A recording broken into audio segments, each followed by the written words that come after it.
সবাইকে ওয়েলকাম করছি Jamuna bank presents TBS match অ্যানাটমিতে। সমৃদ্ধির এই অগ্রযাত্রায় ভালো রেখেছি গ্রাহককে, ভালো রেখেছি অর্থনীতিকে, ভালো রেখেছি বাংলাদেশকে, কারণ ভালো ব্যাংক মানেই যমুনা ব্যাংক। দর্শক, টি-20 ওয়ার্ল্ড কাপ 2024 এর সেমির দৌড়ে টিকে থাকার জন্য আজ যুক্তরাষ্ট্রের মুখোমুখি হবে বর্তমান চ্যাম্পিয়ন ইংল্যান্ড। এবং ইংল্যান্ড কিন্তু এখন পর্যন্ত সুপার 8 এর গ্রুপ 2 এ রয়েছে তৃতীয় পজিশনে পয়েন্ট টেবিলের, এবং তারা ডেফিনেটলি চাইবে অবশ্যই আজকের ম্যাচটা জয়লাভ করতে। এবং আমার কাছে মনে হয় যে শুধু জয়লাভ না, তাদের মাথার মধ্যে রয়েছে রানটা একটা বড় ফ্যাক্ট, এবং সেই জায়গায় চাইবে খুব বড় একটা ব্যবধানে জিততে। দেখা যাক কি হয়। দর্শক, সবাইকে আরও একবার ওয়েলকাম করছি Jamuna bank presents TBS match অ্যানাটমিতে। সঙ্গে রয়েছে মৌসুমী মো, আমার সঙ্গে আছেন স্পোর্টস বাংলার এডিটর এবং সেই সাথে sports journalist M Kaisar. Hello, welcome করছি, কেমন আছেন? Thank you. আমি সকালের ম্যাচটা দেখে খুবই এক কথায় অভিভূত, অন্যদিকে মর্মাহত। মানে অভিভূত হয়েছে যে আফগানিস্তানে তো চমৎকার করে বোধহয় একটা রিভেঞ্জ থাকে না, যে একটা প্রতিশোধ দেয়া। মানে ওয়ানডে ওয়ার্ল্ড কাপে আফগানদেরকে হারিয়ে যেভাবে গ্লেন ম্যাক্সওয়েলের ওই দুর্দান্ত ইনিংস আসলে নিয়ে গিয়েছিল অস্ট্রেলিয়াকে সামনের দিকে, এবং আলটিমেটলি জয়লাভ করেছিল তারা, ঠিক কেমন যেন মনে হচ্ছিল যে এবার বোধহয় সেটাই একটা মানে বিপরীত কিছু একটা আমরা দেখলাম। অন্যদিকে হতাশ হয়েছে, মানে মর্মাহত হয়েছে যে বাংলাদেশ কেন পারলো না। মানে আফগানিস্তান যদি অস্ট্রেলিয়াকে হারাতে পারে, ওয়াই বাংলাদেশ কেন না? আসলে এর সহজ কথা উত্তরটা হলো যে ইন্টেন্সিটি এবং তাগিদ, আপনি চেষ্টাটুকু কি করছেন সেটা অনেক ইম্পর্টেন্ট একটা বিষয়। দেখুন, আপনি যেভাবে বলছেন যে গ্লেন ম্যাক্সওয়েলও কিন্তু এই ম্যাচটা আফগানিস্তানের কাছ থেকে প্রায় ছিনিয়ে নিয়ে যাওয়া পর্যায়ে কিন্তু চলে গিয়েছিলেন, তিনি হাফ সেঞ্চুরি তিনি করেছিলেন, এবং তাকে যদি আপনি আউট না করতে পারতো আফগানিস্তান, দেখতেন এই ম্যাচটা গ্লেন ম্যাক্সওয়েল কিন্তু সিঙ্গেল হ্যান্ডলি আগের মতোই, যে কথাটি আপনি বললেন যে গত বছর যেটা আপনি 50 ওভারের ম্যাচ হয়েছে, 50 ওভারের যে বিশ্বকাপ হয়েছিল, সেটা এক অর্থে তিনি একাই ছিনিয়ে নিয়ে গেছিলেন, এবং তারপরেও সেটা তিনি ইনজুরিতে ছিলেন।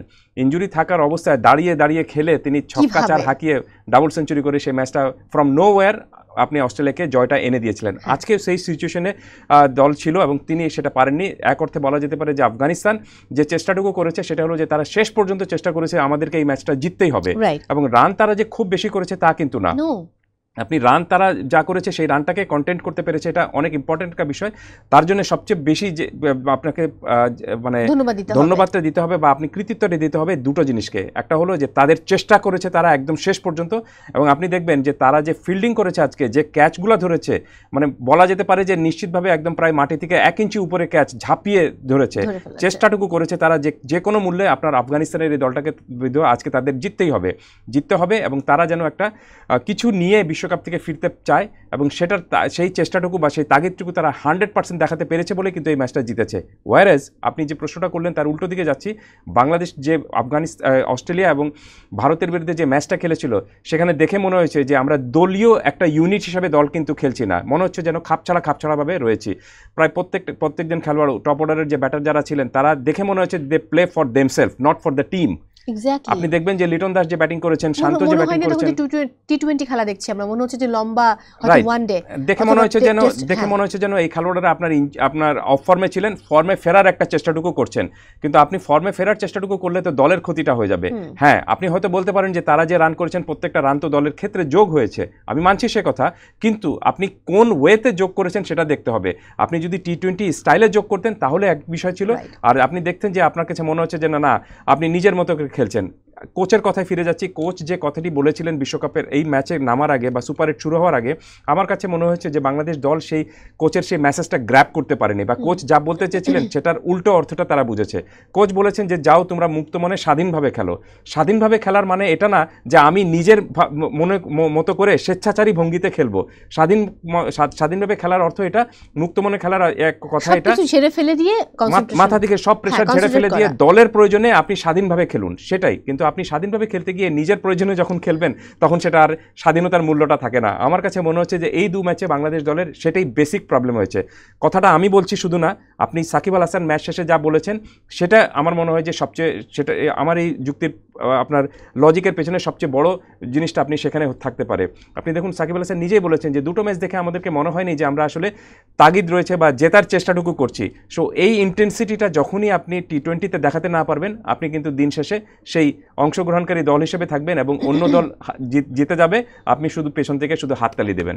একেবারেই তাই। আমি যদি আজকের ম্যাচে ফিরে আসি, আমি এবার খুবই ফ্যান ইউএস এর।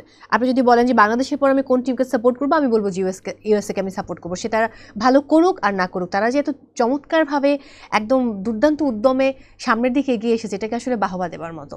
কোনো সন্দেহ নেই আপনি এই বিশ্বকাপটা তারা কিন্তু প্রথমবারের মতো খেলছে, এটি তাদের অভিষেক বিশ্বকাপ, এবং এর আগে আপনার যুক্তরাষ্ট্রের এই দলটা যে টি-20তে এত ভালো খেলে বা এই ইন্টেন্সিটি রয়েছে বা তারা যে কোনো দলকে হারাতে পারে সেই ধরনের চিন্তাভাবনা বা আমার মনে হয় না যে তাদেরকে নিয়ে সেরকম বিশ্লেষণ কেউ করেছিল। অথচ বিশ্বকাপ শুরু হওয়ার আগে তারা বাংলাদেশকে কিন্তু 2-1 আপনার দ্বিপাক্ষিক সিরিজে হারিয়েছে এবং খুব হ্যান্ডসামলি কায়দে হারিয়েছে। এমন না যে তারা অঘটন ঘটিয়েছে, অঘটন না, সেটা আমি বলবো যে তাদের কৃতিত্ব ছিল সেটা। এবং তারপরে যখন বিশ্বকাপটা শুরু করলো সেখানে প্রথম ম্যাচেই কানাডা তাদের বিরুদ্ধে 194 রান করেছে। সেই রানটা তারা যে কায়দায় চেস করে জিতেছে, 15 বল বাকি থাকতে 194 চেস করে জেতা not a matter of joke. এবং সেটা যে অঘটন ছিল না এবং সেটা যে তারা প্রপার ক্রিকেট খেলে জিতেছে তার আরেকটা বড় প্রমাণ তারা রেখেছে পাকিস্তানকে হারিয়ে। এবং পাকিস্তানকে যে 20 ওভারে যেখানে তারা ম্যাচটা টাই করেছিল, তারপর সুপার ওভারে যে কায়দায় দুবার হারিয়েছে পাকিস্তানকে, রাইট, যে কায়দায় তারা পাকিস্তানকে হারিয়েছে, that was fantastic. So group পর্বে তারা খুবই ভালো একটা ক্রিকেট খেলেছে। এখন সুপার 8-এ এসে তাদের সামনে একটা লক্ষ্য ছিল যে অন্তত আমরা গ্রুপ পর্বে যে আপনার স্বীকৃতিটা আদায় করে নিতে পেরেছি পুরো বিশ্বের, সুপার 8-এও আমরা সেটা করতে চাইবো। সুপার 8-এ এখন পর্যন্ত তারা সেটা করতে পারেনি। তারপর আমি বলবো সাউথ আফ্রিকার বিরুদ্ধে যে ম্যাচটা তারা হেরেছে সেখানেও কিন্তু তাদের ব্যাটিংটা অনেক স্ট্রং ছিল। আমি জাস্ট কালকে কাসির ভাই গতকাল যখন বাংলাদেশের ম্যাচ দেখছিলাম আমার এটা মাথায় আসছিল যে ইন্ডিয়া 198 করেছে, বাংলাদেশ যে সময়টায় গিয়ে আসলে অল আউট হয়ে গেল তার আগে আমার মাথায় আসছিল যে সাউথ আফ্রিকা 194 করলো, তাদের এগেনস্টে 176 করলো ইউএসএ, তাহলে বাংলাদেশ তো 170 করতে পারতো অন্তত। মানে কেন এত আগে আসলে তাদেরকে? এর মূল কারণটা হলো যে আপনি দেখবেন যে 176 রান করেছে, তার পেছনে অন্যতম কারণটা হলো যে তাদের যে টপ অর্ডারের একজন ব্যাটার ছিলেন আন্দ্রিয়াস গাউস, তিনি কিন্তু ওপেন করতে নেমেছিলেন এবং শেষ পর্যন্ত তিনি 80 রান করেছেন, নট আউট 80 রানে ছিলেন। সো আপনাকে ইনিংসটা বড় করতে হলে দুটো বিষয় হতে পারে। একটা হলো যে প্রথম দিকের যে ব্যাটার যারা থাকেন 1 থেকে 5 নম্বর পর্যন্ত ব্যাটার, এখানে আপনার অন্তত 2 থেকে 3 জনকে একটা ইনিংসটা বড় করতে হবে, জুটি তৈরি করতে হবে। কোনো কারণে সেটা যদি ফেইল্ড হলো তাহলে আপনার লোয়ার অর্ডারে যারা রয়েছেন সেখান থেকে আপনাকে কম বলে বেশি রানের ইনিংস খেলতে হবে। এই বিশ্বকাপে এখন পর্যন্ত এই দুটোর কোনোটাই বাংলাদেশ করতে পারছে না। বাংলাদেশ করতে পারছে না এই কারণে আপনি দেখবেন যে টপ অর্ডার ব্যাটসম্যানরা আমাদের শুরুতেই আউট হয়ে যাচ্ছেন, শুরুতে এক অর্থে কিন্তু ডিসঅর্ডারের মতো তারা খেলছেন, পারছেন না রান করতে। সেটা আপনি যেটাকে বলে যে ঠ্যাক দেওয়া ক্রিকেট, আমরা সেটা অন্যভাবে বলতাম যে আপনি এই যে আপনার ইনিংসটা রিবিল্ড করার দায়িত্বটা পড়ে যাচ্ছে শুধুমাত্র একজনের উপর, তাহিদ হৃদয়। তিনি যেদিন ভালো খেলছেন সেদিন দেখবেন যে আপনি রান 160 বা 150-এর কাছাকাছি যেতে পারছে, এবং তিনি যেদিন ফেল করছেন সেদিন আপনি 140-130 আপনাকে থেমে যেতে হচ্ছে। শুধুমাত্র একজন ক্রিকেটার ভালো করছেন এবং ব্যাটার, আর বাদবাকিরা কিন্তু আপনি শুধু যাচ্ছেন আর আসছেন। তো এটা যদি আপনি একই কাহিনী প্রত্যেকটা ম্যাচে হয় তখন আপনি দেখবেন যে শুধুমাত্র ম্যাচের না, আপনি বাদবাকি পুরো যে প্রতিপক্ষ থাকে এবং দর্শক যারা থাকেন, সমালোচক যারা থাকেন, তাদেরও আপনি সমীহটা হারাবেন। তো বাংলাদেশ দল এখন পর্যন্ত এই বিশ্বকাপে যে ক্রিকেট খেলেছে তার তুলনায় অনেক ভালো ক্রিকেট খেলেছে আফগানিস্তান এবং যার কথা আপনি বললেন যে যুক্তরাষ্ট্র, অথচ বাংলাদেশ দলের কিন্তু এটা যায় না, বাংলাদেশ দলের সঙ্গে এটা যায় না। কারণ আপনি এই বিশ্বকাপে খেলতে যাওয়ার আগে আপনি যে 2007 সাল থেকে আপনি সবগুলো বিশ্বকাপে খেলছেন, সো এত অভিজ্ঞতা রয়েছে আপনার, এত ভালো ক্রিকেটার রয়েছেন এবং দলের আপনার তরুণ ক্রিকেটারদের সঙ্গে অভিজ্ঞ ক্রিকেটারদের একটা সংমিশ্রণ রয়েছে। আপনি তো অনেক ভালো করেছে, রিশাদের কথা বলবো, জুনিয়র সাকিবের কথা বলবো, তারা দুর্দান্ত পারফর্ম করেছে। রাইট, কয়েকজন দুর্দান্ত পারফরম্যান্স করেছেন, কিন্তু হয় কি ক্রিকেটে আপনার একটা পুরো টিমটা যদি আপনি জেল হিসেবে বা পুরো টিমটা একটা ইউনিট হিসেবে দাঁড় না হয় তাহলে আপনি ভালো করতে পারবেন না। এই কারণে দেখবেন আপনি শুধুমাত্র বোলাররা কিন্তু ভালো করেছিলেন, আমরা জানি যে পেস বোলাররা খুব ভালো বোলিং করেছেন, স্পিনে রিশাদও আমাদের জন্য ভালো একটা আবিষ্কার, এবং সেই সাথে তাসকিন খুব ভালো করেছে পেস বোলিং এ, সেটি বললাম। কিন্তু কোনো একটা ইউনিট দিয়ে আপনি বিশ্বকাপের মতো বড় আসরে আপনি বেশি দূর সামনে বাড়তে পারবেন না। আপনাকে তিনটা জায়গায় কিন্তু ভালো পারফর্ম করতে হবে, যে পারফরমেন্সটা এখন পর্যন্ত আমরা করতে পারিনি। আর ফিরে যাচ্ছি সাকিবের কথায়, সাকিব কিন্তু বলেছেন যে অস্ট্রেলিয়া এবং ভারতের বিরুদ্ধে ম্যাচে আমরা যে কায়দায় ব্যাটিং করেছি তাতে মনে হয়নি যে আমরা রান তাদেরকে টপকে যেতে পারবো বা আমরা ম্যাচটা জিততে নেমেছি। সো আপনি যখনই একজন দলের আপনার নিউক্লিয়াস একজন ক্রিকেটার এ ধরনের কথা বলবেন তখনই আপনি কিন্তু পরিষ্কার বোঝা যাচ্ছে যে পুরো দলের মধ্যে একটা বড় ধরনের শূন্যতা রয়েছে, বড় ধরনের ঘাটতি রয়েছে। এত ঘাটতি নিয়ে আপনি বিশ্বকাপের মতো আসলে ভালো পারফরমেন্স করাটা ভেরি টাফ, কোনোভাবেই সম্ভব না। এবং আমার কাছে মনে হচ্ছে আফগানিস্তান যে পরিমাণ বুস্ট আপ হয়েছে অস্ট্রেলিয়ার সঙ্গে ম্যাচটা জেতার পরে, তারা কিন্তু আসলে এখন সামনে 25 তারিখে বাংলাদেশকে উড়িয়েও দিতে পারে, বলা যায় না। নিশ্চিতভাবে তারা অনেক বড় একটা আত্মবিশ্বাস নিয়ে নামবে এবং তাদের এই আত্মবিশ্বাসের জন্য দুটো বিষয় একটু মাথায় রাখতে হবে। তারা যে মাঠে জিতেছে, আফগানিস্তানকে হারিয়েছে, সেই মাঠেই কিন্তু বাংলাদেশের সাথে তাদের খেলা, মানে অস্ট্রেলিয়াকে যে মাঠে তারা হারিয়েছে সেই মাঠেই কিন্তু আপনার বাংলাদেশের সঙ্গে তাদের শেষ ম্যাচটা রয়েছে। এবং তারা জানে যে তারা অস্ট্রেলিয়াকে হারিয়েছে, যে কায়দায় হারিয়েছে, সেটার যদি আপনার 70% বা 80% পারফরমেন্সও বাংলাদেশের বিরুদ্ধে ম্যাচে দেখাতে পারে, তাহলে নিশ্চিতভাবে সেদিন কিন্তু তারা জিতবে। এবং বাংলাদেশের সঙ্গে তারা এর আগেও কিন্তু জিতেছে। আমরা দেখেছি যে বাংলাদেশের সঙ্গে তারা দ্বিপাক্ষিক সিরিজে 3-0 তারা কিন্তু বাংলাদেশকে হারিয়েছে। নদিয়া যে সিরিজটি হয়েছিল কয়েক বছর আগে আফগানিস্তানের সাথে বাংলাদেশের, সেখানে তারা 3-0 বাংলাদেশকে হারিয়েছে। সো তারা এই কনফিডেন্সটা রাখে যে আমরা অস্ট্রেলিয়াকে হারাতে পারলে বাংলাদেশকে কেন নয়। সো তারা টি-20তে যেভাবে এগোচ্ছে, তারা এক ধরনের ফুল একটা প্ল্যান অনুযায়ী এগোচ্ছে এবং সেই পরিকল্পনাটা সফল তারা করতে পারছে ভালো মতো। শুধু পরিকল্পনা করলে হবে না, আপনাকে মাঠে গিয়ে এক্সিকিউট করতে হবে। সেই কাজটুকু তারা সুন্দরভাবে করছে। আসলে আমাদের মূল প্রবলেমটা দেখা দিচ্ছে। আমি একটু এবার রিসেন্ট ফর্ম নিয়ে কথা বলবো। যেমন ইংল্যান্ডের যে লাস্ট খেলাটা আমরা দেখেছি যে সাউথ আফ্রিকার এগেনস্টে যদিও 7 রানে হেরেছে, বাট ওয়েস্ট ইন্ডিজের এগেনস্টে কিন্তু 8 উইকেটে জয়লাভ করেছে। দুর্দান্তভাবে খেলেছে তারা এবং মনে হচ্ছিল যে না, অনেকদিন পর আমরা ইংল্যান্ডের পারফরমেন্স দেখছি। নামিবিয়াকে হারিয়েছে 41 রানে, যদিও অপেক্ষাকৃত ছোট দল। ওয়েস্ট ইন্ডিজের সঙ্গে যে ম্যাচটা ছিল, সেই ম্যাচটা যদি ছোট্ট করে একটু বলতে বলি। না, ওয়েস্ট ইন্ডিজের সাথে ম্যাচটা তারা খুব সহজে জিতে নিয়েছিল। তার কারণটা হলো যে দেখবেন আপনি ওয়েস্ট ইন্ডিজ সেখানে অনেক মানে 180 রান করেছিল এবং 180 রান করে ওয়েস্ট ইন্ডিজ মনে করেছিল যে বোধহয় ইংল্যান্ডকে তারা আটকে রাখতে পারবে। কিন্তু ইংল্যান্ডের সেখানে পুরো ম্যাচটা চেঞ্জ করে দিয়েছিলেন দুজন আপনার top order batter, Phil Salt এবং আপনার জনি বিয়ারস্টো। ফিল সল্ট একাই কিন্তু আপনি 80+ রান করেছিলেন এবং জনি বিয়ারস্টো মাত্র 26 বলে তিনি 48 রান করেছিলেন। এবং এই ম্যাচটা ইংল্যান্ড জানতো যে এই ম্যাচটা তাদেরকে মানে তাদের যদি বড় ব্যবধানে জিততে পারে তাহলে রান রেটে তারা এগিয়ে থাকতে পারবে। সো সেখানে এই দুজন ব্যাটারি কিন্তু আপনি পুরো ম্যাচটা শেষ করে দিয়ে এসেছিলেন। এবং ফিল সল্টকে আমরা জানি যে এর আগে আইপিএলে তিনি এক্সেলেন্ট পারফরমেন্স করেছিলেন, জনি বিয়ারস্টো ভালো পারফরমেন্স করে গিয়েছিলেন। সো ইংল্যান্ডের টপ অর্ডার ব্যাটাররা সেই ম্যাচে খুব ভালো পারফরমেন্স করেছিল এবং ওয়েস্ট ইন্ডিজের সামনে একটা সুযোগটা ছিল, 180 রান করেছিল তারা, সেই সুযোগটা ছিল যে তারা আরও 20 রান বেশি করতে পারতো, যেটা আমরা দেখলাম যে ম্যাচ হারের পর রোবম্যান পাওয়েল তাদের দলের অধিনায়ক এই কথাটিকে বলছিলেন। সো আপনার কাছে যখন সুযোগটা থাকবে তখন অবশ্যই আপনি স্কোরটা আরেকটু বাড়িয়ে নিতে চেষ্টাটুকু করবেন। সো ইংল্যান্ড সেই ম্যাচে ভালো ব্যাটিং করেছিল, বোলিংটা তেমন তাদের ভালো হয়নি, ব্যাটিংটা তাদের খুব অ্যাগ্রেসিভ একটা ব্যাটিং ছিল, দেখেই সেই ম্যাচটা তারা জিততে পেরেছিল। এক্স্যাক্টলি। যদি ইউএস এর প্রসঙ্গে আমি চলে আসি, ইউএসএ কিন্তু ওয়েস্ট ইন্ডিজের কাছে হেরেছে 9 উইকেটে, সাউথ আফ্রিকার কাছে 18 রানে এবং ইন্ডিয়ার কাছে 7 উইকেটে। এবং ইন্ডিয়াকেও কিন্তু সাফার করতে হয়েছে, যদিও 7 উইকেটে হেরেছে তারপরেও। রাইট, যেটি বললাম যে গ্রুপ পর্বে তারা খুব ভালো ক্রিকেট খেলেছিল এবং সুপার 8-এ তারা এখন পর্যন্ত সবগুলো ম্যাচেই হেরেছে, 2 ম্যাচে হেরেছে। কিন্তু যেটি বললাম যে আফগানিস্তানের আপনি সাউথ আফ্রিকার সাথে ম্যাচটা তারা ভালো ব্যাটিংটা করেছে, সেরকম ব্যাটিংয়ের প্রদর্শনীটা যদি তারা ইংল্যান্ডের বিরুদ্ধে করতে পারে তাহলে ইংল্যান্ডের জন্য কিন্তু বড় দুঃখ অপেক্ষা করছে। এবং ইংল্যান্ডকে এই ম্যাচে জিততে হলে এই ম্যাচে জিততে হবে, এই ম্যাচে জিততেই হবে ইংল্যান্ডকে। কিন্তু সেই সঙ্গে মনে রাখতে হবে যে রান রেটটা যেন একটু ভালো তাদের হয়, কারণ রান রেটে আপনার ওয়েস্ট ইন্ডিজ কিন্তু এগিয়ে গিয়েছে। সেক্ষেত্রে ওয়েস্ট ইন্ডিজ যদি আপনি সাউথ আফ্রিকাকে হারিয়ে দেয় তাহলে ওয়েস্ট ইন্ডিজ আপনার 4 পয়েন্ট হয়ে যাবে এবং ইংল্যান্ডের পয়েন্টও 4 পয়েন্ট হয়ে যাবে। সেক্ষেত্রে সবচেয়ে বড় সমস্যা আমার কাছে মনে হচ্ছে যদি ইংল্যান্ড জিতে যায়, সবচেয়ে বড় সমস্যাটা হবে সাউথ আফ্রিকার জন্য। সাউথ আফ্রিকা কোনো কারণে যদি না জিতে আজকে ওয়েস্ট ইন্ডিজের কাছে হেরে যায়, তাহলে সাউথ আফ্রিকার পয়েন্ট 4 হবে, ওয়েস্ট ইন্ডিজের পয়েন্টও 4 হবে। ইংল্যান্ড যদি আপনার একে হারিয়ে দেয়, যুক্তরাষ্ট্রকে হারিয়ে দেয়, তাহলে ইংল্যান্ডের পয়েন্টও 4 হবে। তাহলে এই 3টা দলের পয়েন্ট যখন 4 হবে তখন ইকুয়েশনটা আসবে আপনার রান রেটের ক্ষেত্রে।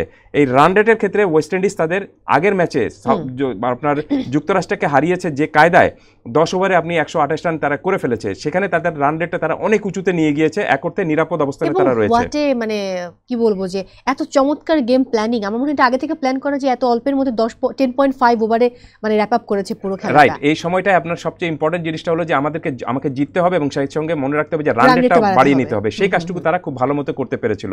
সো কেন জানি আমার কাছে মনে হচ্ছে যে সাউথ আফ্রিকা প্রথম দুটো ম্যাচে, সুপার 8-এ প্রথম দুটো ম্যাচে খেলেও জিতেও আপনি এই টুর্নামেন্ট থেকে বাদ পড়ার একটা আশঙ্কা তারা রয়েছে। কিভাবে? ওয়েস্ট ইন্ডিজ যদি আজকে সাউথ আফ্রিকাকে হারিয়ে দেয় তাহলে সাউথ আফ্রিকা এবং ওয়েস্ট ইন্ডিজের পয়েন্ট হবে 4। পরের ম্যাচে যেটি রয়েছে ইংল্যান্ডের সাথে আপনার যুক্তরাষ্ট্রের ম্যাচ, সেখানে যদি ইংল্যান্ড জিতে যায় তাহলে ইংল্যান্ডের পয়েন্টও হবে 4, আপনি যুক্তরাষ্ট্র টুর্নামেন্ট থেকে বাদ, তাহলে England 4 point, West Indies 4 point, south Africa 4 point. সেক্ষেত্রে আপনার রান রেট ইকুয়েশনটা আসতে হবে। এই রান রেটের ইকুয়েশনে আপনার ওয়েস্ট ইন্ডিজ অনেক টপে রয়েছে, এগিয়ে রয়েছে, তারা নিশ্চিতভাবে তখন আপনার সেমিফাইনালে চলে যাবে। তো দ্বিতীয় দলটা সেমিফাইনালের কে হবে সেখানে আসবে কিন্তু আপনার যুক্তরাষ্ট্র, আপনার দক্ষিণ আফ্রিকা এবং ইংল্যান্ডের মধ্যে। সেক্ষেত্রে যদি যেটি বললাম যে ওয়েস্ট ইন্ডিজ যদি আপনার সাউথ আফ্রিকাকে হারিয়ে দেয়, সাউথ আফ্রিকার রান রেট কিন্তু যদি আপনি হারেন রান রেট আপনার তো কমবে নিশ্চিত, আর ইংল্যান্ড যদি ওদিকে জিতে যায় নিশ্চিতভাবে জিতলে কিন্তু আপনি রান রেটটা ইনক্রিজ হবে। এবং ইংল্যান্ডের সাথে সাউথ আফ্রিকার রান রেটের ইকুয়েশনটা আমি এখন বলে দিচ্ছি 0.2, দ্যাট মিনস এই সাউথ আফ্রিকা কিন্তু এখন অনেক বড় একটা বিপজ্জনক অবস্থানে রয়েছে। এই বিপজ্জনক অবস্থান থেকে তাদের উত্তরণ করতে হলে একটাই লক্ষ্য, একটাই সামনে টার্গেট তাদের, একটাই এই বিষয়, সেটা হলো যে ওয়েস্ট ইন্ডিজকে তাদের হারাতেই হবে। দেখতে পাচ্ছি ইংল্যান্ডের ফিল সল্ট রয়েছেন এবং ফিল সল্টের যে সল্টি পারফরমেন্স মানে মাথা নষ্ট, আমরা লাস্ট ম্যাচগুলোতে দেখেছি। Jos Buttler, Jonny Bairstow, Harry Brook, Moeen Ali, Liam Livingstone, Sam Curran রয়েছেন, জফরা আর্চার রয়েছেন, আদিল রশিদ, মার্কুড এবং রিচি টপলে। আপনি আমার এটার সঙ্গে আমার মনে হয় না যে তারা একাদশে খুব বড় কোনো ধরনের পরিবর্তন আনতে চাইবে।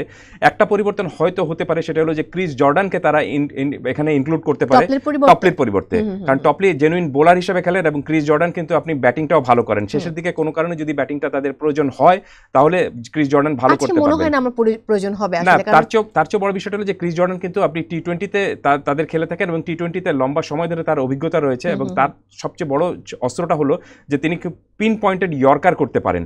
সো আজকের এই ম্যাচটা ইংল্যান্ড জানে যে তাদেরকে জিততেই হবে এবং সেটাতে রান রেট ইকুয়েশনটাও রাখতে হবে।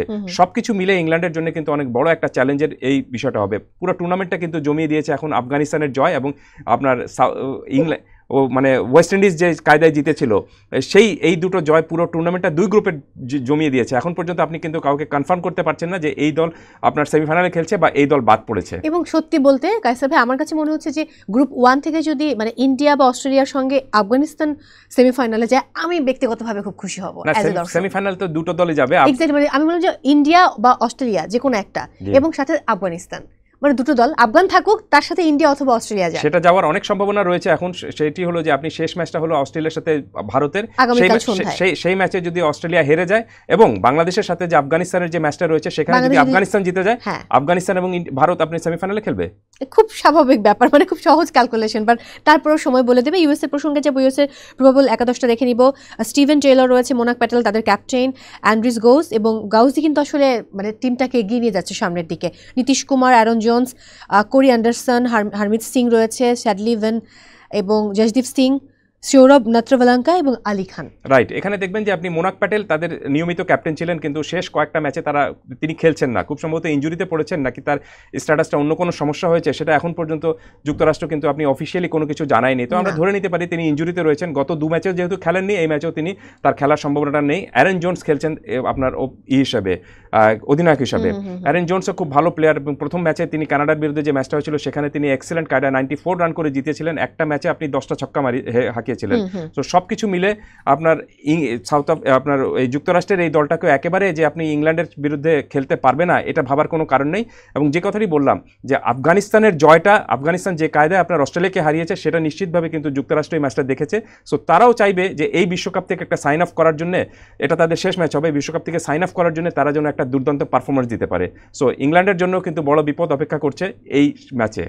একদমই তাই, এবং এটা বলার অপেক্ষা রাখে না। বাট তারপরও আমার মনে হয় ফিল সল্টরা চাইবে খুব চমৎকারভাবে মানে এই সময়টাকে টপকে যেতে। কোনো সন্দেহ নেই, কারণটা হলো যে এক্সপিরিয়েন্স যদি বলেন আপনি, এবং তারা গতবারের চ্যাম্পিয়ন, সবকিছু মিলে কিন্তু ইংল্যান্ডও চাইবে যে ধারাবাহিকতা অব্যাহত রাখতে এবং এই ম্যাচটা জিতে তারা সেমিফাইনালটা নিশ্চিত করতে। একেবারেই তাই। আমি একটু প্লেয়ার টু ওয়াচ দেখে নিব। ইংল্যান্ডের Phil Salt last 3 T20 run করেছে, 109, এভারেজ হচ্ছে 54.5, স্ট্রাইক রেট 173, বেশ মানে ভালো।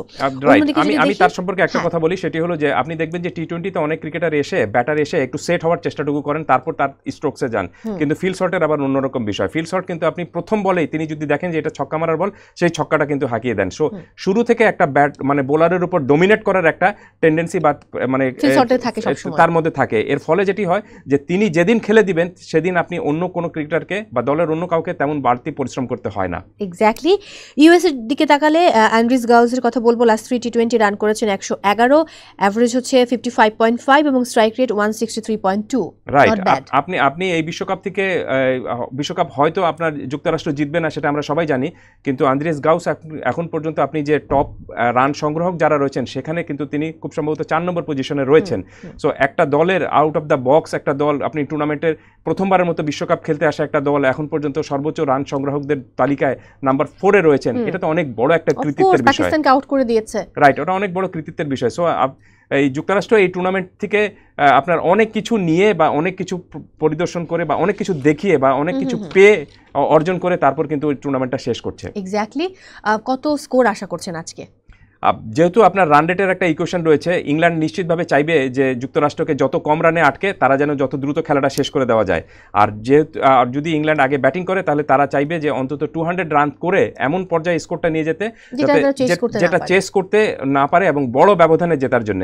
সো এটা যদি ইংল্যান্ড আগে ব্যাটিং করে তাহলে it can be a run feast match. আর ইংল্যান্ড যদি পরে ব্যাটিং করে রান চেস করে তাহলে তারা চাইবে যে কোনো মূল্যে আমেরিকাকে বা যুক্তরাষ্ট্রকে একটা কম রানে আটকে রাখার চেষ্টা করবে। তার মানে হচ্ছে যে যদি টসে ইংল্যান্ড জেতে তারা আগে ব্যাটিং করতে চাইবে নাকি আগে বোলিং করতে চাইবে?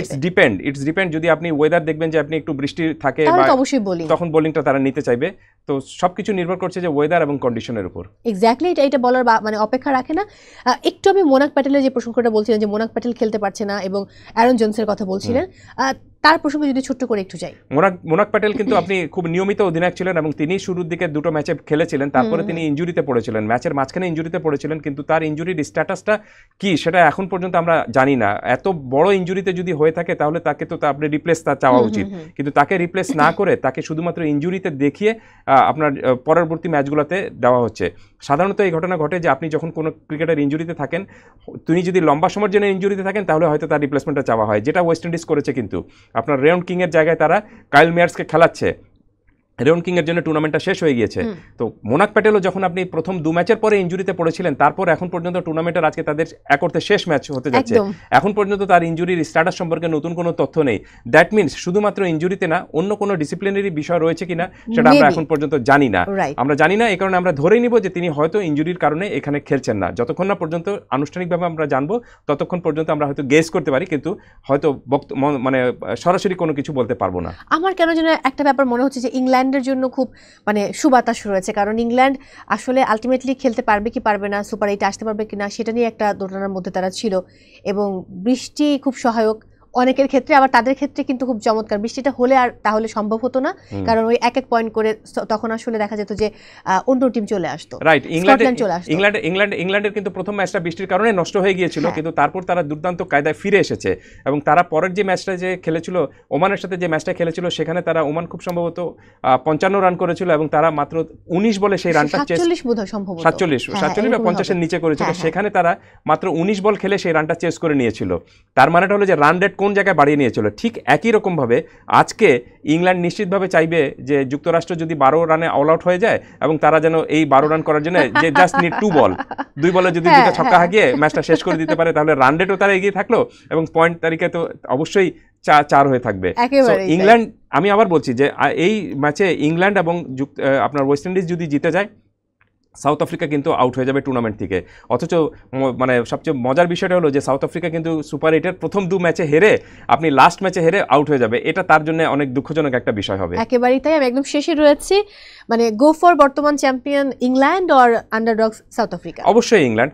কারণটা হলো যে এই ধরনের সিচুয়েশন কিভাবে কন্ট্রোল করতে হয় সেটা ইংল্যান্ড খুব ভালো মতোই জানে। এক্স্যাক্টলি, বাট আমি ছোটদের পক্ষে। অসংখ্য ধন্যবাদ সময় দেওয়ার জন্য। শেষ করছি তাহলে আজকের মতো। ধন্যবাদ আপনাকে। দর্শক, বিদায় নিচ্ছি আজকের মতো। অবশ্যই খেলা দেখার আমন্ত্রণ জানিয়ে এবং অবশ্যই একই সাথে ইউএসএ এবং সেই সাথে ইংল্যান্ডের জন্য অনেক অনেক শুভকামনা। সবাই অনেক ভালো থাকুন এবং থাকুন Jamuna bank presents TVS match অ্যানাটমির সঙ্গে।